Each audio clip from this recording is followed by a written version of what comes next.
Hello viewers, welcome to filmi craft. நான் உங்கள் அருண். இந்த எபிசோடில் நம்ம பார்க்க போகிற படம் 2018 ஒரு அமெரிக்கன் கிரைம் த்ரில்லர் படமாக வெளியான த க்ளோவ் ஹிட்ச் கில்லர். இப்போது இந்த படத்துடைய ஒன்லைன் ஸ்டோரி என்ன அப்படின்னு நம்ம பார்த்துடலாம். 10க்கு மேற்பட்ட பெண்கள் கொடூரமாக கொலை செய்யப்படுறாங்க ஒரு சீரியல் சைக்கோ கில்லர்னால. ஆனால் கடந்த 10 வருஷமாக அந்த சைக்கோ கில்லர் எந்த கொலையுமே பண்ணலை. ஆனால் சரி 10 வருஷமாக பண்ணலை அப்படின்னு ஊர் நிம்மதியாக இருந்துக்கிட்டு இருக்க ஒரு தருணத்தில் இந்த கொலைகாரன் தன்னுடைய தகப்பனாரத்தான் இருப்பாரோ அப்படின்னு கதாநாயகனுக்கு ஒரு சந்தேகம் வர, இதுக்கப்புறம் இந்த கதையில் என்ன நடந்தது, இதுதான் இந்த படத்துடைய ஒன்லைன் ஸ்டோரியை.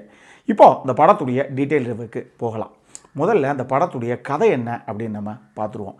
படத்தில் நம்ம கதாநாயகனுடைய பேர் டெய்லர். இவர் பேசிக்காக 16 வயசு நிரம்பின ஒரு டீனேஜ் பையன்.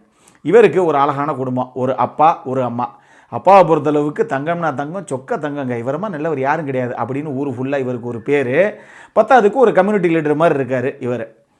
இந்த ஊரை பொறுத்தளவுக்கு இப்போ தான் ஒரு 10 வருஷமாக அந்த ஊர்க்காரங்க எல்லாரும் கொஞ்சம் நிம்மதியாக இருக்காங்க. அதுக்கு காரணம் என்ன அப்படின்னா, 10 வருஷத்துக்கு முன்னாடி கிட்டத்தட்ட அடுத்து 10 பெண்கள் கழுத்து நெரிக்கப்பட்டு ப்ரூட்டலாக தாக்கப்பட்டு இந்த மாதிரி கொடூரமாக கொலை செய்யப்பட்டுக்கிட்டு இருக்காங்க. அதுக்கு காரணம் யார் அப்படின்னா, அந்த டைமில் இருந்த ஒரு சீரியல் கில்லர். அவன் இந்த க்ளோவ் ஹிட்ச் கில்லர் அப்படின்னு சொல்லி தான் அவனை எல்லாரும் அழைக்கிறாங்க.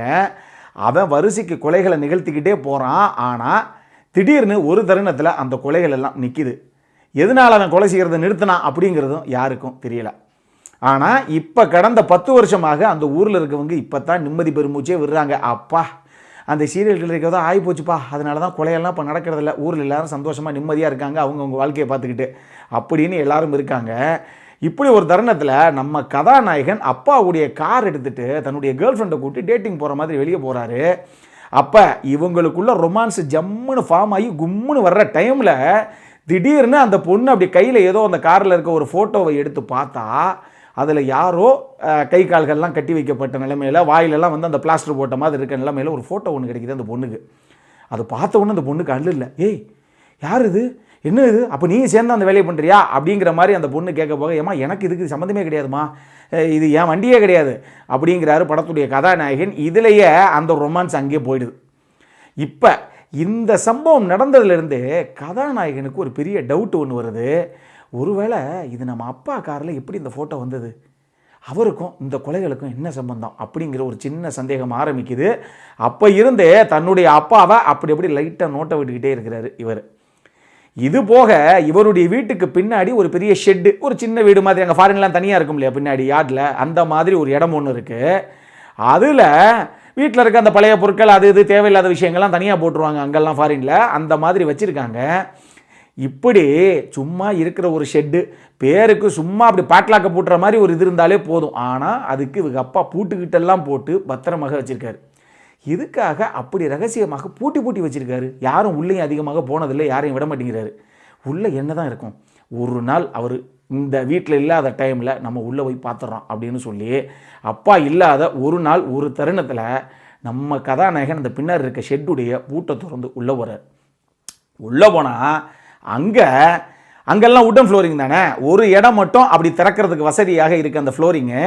அந்த மேலே இருக்க அந்த உட்டன் அந்த போர்டு அதை அப்படி தூக்கணும் அப்படின்னா கீழே ஒரு பாக்ஸ் மறைச்சி வைக்கப்பட்டிருக்கு. அங்கே இந்த பாக்ஸ் எடுத்து பார்த்தா அதில் நிறைய அந்த பான் மேகசின்ஸ் மாதிரி ஒரு சில மேகசின்ஸ்லாம் அடுக்கி வைக்கப்பட்டிருக்கு அந்த பாக்ஸ்குள்ளே.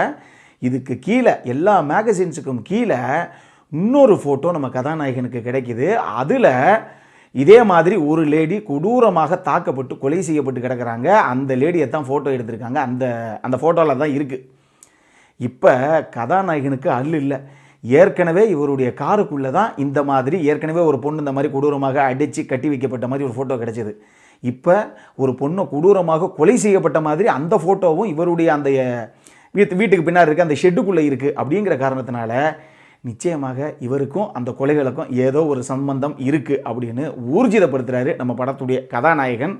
ஆனால் இதுக்கப்புறம் இந்த கதையில் நடந்த சுவாரஸ்யங்கள் தான் இந்த படத்துடைய மொத்த கதையை.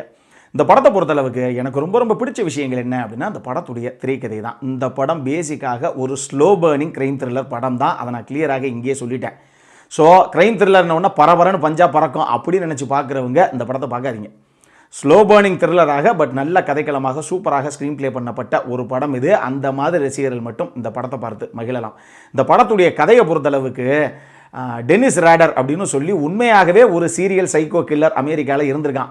1974 1991 வரைக்கும் அந்த 17 வருஷம் பல கொலைகள் தொடர்ந்து அவன் பண்ணியிருந்திருக்கான். அப்போல்லாம் போலீஸில் மாட்டலை. அவன் போதாத நேரம் 2004 தேவையில்லாமல் போலீஸுக்கு ஒரு லெட்டர் அனுப்பி ஆரம்பிச்சிருக்கான். 2005 பயவுள்ள மாட்டிக்கிச்சு. தேவையா இது? அதான் இந்த ஆடின காலம் பாடின வாங்கி சும்மா இருக்காதும்பாங்க பார்த்தீங்களா, அதுதான் அது. அவனுடைய வாழ்க்கையில் இருந்து இன்ஸ்பயர் ஆகி தான் இந்த கதையை படத்துடைய டைரக்டர் பண்ணியிருக்காரு. இந்த படம் பாருங்கள், உங்களுக்கு தெரியும். இன்னொரு பக்கம் இந்த கதை எனக்கு பிடிச்ச கதை அப்படிங்கிறத மட்டும் நான் சொல்ல மாட்டேன். ஸ்டீஃபன் கிங் பல பேருக்கு தெரிஞ்சிருக்கும். அற்புதமான ஒரு கிரைம் த்ரில்லர் ரைட்டர் அவர், நாவல் ரைட்டர் அவர். பொதுவாக நம்ம ஊரில் ராஜேஷ்குமார் சார் எப்படி சொல்கிறோமோ அந்த மாதிரி அவருடைய நாவல்ஸ் எல்லாம் என்ன சொல்கிறது, பெஸ்ட் செல்லிங் நாவல்ஸாக போன ஒரு நாவல்ஸு. அந்த அவருடைய நாவல் வந்ததுனாவே உடனே படமாக எடுத்து போடுவாங்க நம்மளுக்கு ஹாலிவுட்டில். அப்படி ஒரு நாவலாசிரியர் அவர். அதுவும் கிரைம் த்ரில்லர் படங்கள், இந்த மாதிரி சஸ்பென்ஸ் த்ரில்லர், மிஸ்ட்ரி த்ரில்லர் இது மட்டும்தான் எழுதுவார் அவர். பெண்கள் சைடில் அகத்தா கிறிஸ்டி எப்படி எழுதுகிறாங்களோ அந்த மாதிரி ஆண்கள் சைடில் ஸ்டீஃபன் கிங் அடிச்சுக்கிறதுக்கு ஆளே கிடையாது. அவர் ஒரு இடத்துல மென்ஷன் பண்ணியிருக்காரு, இந்த படம் எனக்கு ரொம்பவே ஒரு பிடிச்ச படம், நிச்சயமாக உங்களை என்கேஜிங் பண்ணக்கூடிய ஒரு சூப்பரான படம் இது அப்படின்னு. ஸோ அவருக்கே பிடிச்ச ஒரு படம் தான் இந்த படம். அதனால் உங்களுக்கு பார்த்துட்டு பிடிக்கல அப்படின்னா ஒன்றும் பண்ண முடியாது கம்பெனியால். ரெண்டாவது, இந்த படத்துடைய கதாபாத்திர வடிவமைப்பு, குறிப்பாக கதாநாயகனுடைய அந்த கதாபாத்திரம். அவர் பேசிக்காக எப்படி ஒரு நபர் அப்படிங்கிறத முதல்லையே சித்தரிக்கணும் கிளியராக அப்படிங்கிறதுக்காகவே இவர் காரில் வந்துக்கிட்டு இருக்கும்போது ரோட்டில் நடுவில் ஒரு ஆமை ஊர்ந்து வந்துக்கிட்டு இருக்கோம். அந்த ஆமையை அப்படி மேலே ஏற்றிடக்கூடாதுங்கிறதுக்காக காரை தள்ளி அப்படி ஓவர்டேக் பண்ணி கொண்டு வந்து நிறுத்திட்டு அந்த ஆமையை தூக்கி ரோட்டோரமாக அப்படி செடி பக்கத்தில் விட்டுட்டு போவார். அப்பயே ஒரு வாயில்லா ஜீவராசி கூட எதுவும் நமக்கு தெரியாமல் கூட நடந்துடக்கூடாது அப்படின்னு நினைக்கிற ஒரு நல்ல குணம் இருக்கிற மனசு இருக்கக்கூடிய ஒரு நபர் இவர் அப்படிங்கிறத கிளியராக ஜஸ்டிஃபை பண்ணிவிடுவாங்க. இந்த மாதிரியே இந்த படத்துடைய கதாபாத்திரங்கள் எதுவுமே தேவையில்லாத கதாபாத்திரங்களும் உள்ள கிடையாது. எழுதப்பட்ட கதாபாத்திரங்களும் ரொம்ப நீட்டாக சுவாரஸ்யமாகவே எழுதப்பட்ட கதாபாத்திரங்கள் அப்படின்னு தான் சொல்லுவேன். இது போக இந்த படத்தை நடித்த எல்லாருடைய பர்ஃபார்மன்ஸும் நீட்டாக இருந்தது. எல்லாருமே அந்தந்த கதாபாத்திரங்களை அழகாகவே கொண்டு வந்திருந்தாங்க ஸ்க்ரீனில். குறிப்பாக 2 பேர், டைலன் அதே மாதிரி சார்லி பிளமர், இவங்க 2 பேர் தான் அப்பா பையனாக ப்ளே பண்ணது. அந்த கதாபாத்திரங்களை 2 பேருமே சூப்பராக பர்ஃபார்மன்ஸில் தெரிக்க விட்டுருந்தாங்க. 2 பேருமே ரொம்ப சட்டிலாக தான் பண்ணியிருப்பாங்க அந்த கதாபாத்திரத்தை, ஆனாலும் ரொம்ப நீட்டாகவே கொடுத்துருந்தாங்க அவங்களுடைய பர்ஃபார்மன்ஸை. இது போக லூக்குடைய சினிமோட்டோகிராஃபியை பொறுத்தளவுக்கு அவங்க ஊரே அவ்வளவு அழகாகத்தான் இருக்குது. அதனால் அவங்க எங்கே உண்டே கேமரா வச்சு ஃப்ரேமிங்கை வச்சாலும் அவ்வளவு அழகாக கலர்ஃபுல்லாக சூப்பராக வந்திருக்கு. டிஐ டீமு அதுக்கு ஏற்ற மாதிரி ஒரு கலரிங்கை தட்டி தூக்கியிருக்காங்க. எக்ஸ்டீரியர் ஷாட்ஸும் சரி, இன்டீரியர் ஷாட்ஸும் சரி அவ்வளவு அழகாகவே வந்திருக்கு சினிமோட்டோகிராஃபியில். அடல்ட் கான்டென்ட்டை பொறுத்தளவுக்கு இந்த படத்தில் ஒரு சில அடல்ட் கான்டென்ட் இருக்குது. இந்த படத்தை நீங்கள் ஃபேமிலியோட பார்க்க முடியாது. இந்த படத்திற்கு ஃபில்மி கிராஃப்ட் கொடுக்கக்கூடிய ரேட்டிங் 7/10. இப்போது நம்மளுடைய அடுத்த செக்மெண்ட்டான இன்ட்ரெஸ்டிங் ஃபேக்ட்ஸ் அபவுட் த மூவிக்கு போகலாம்.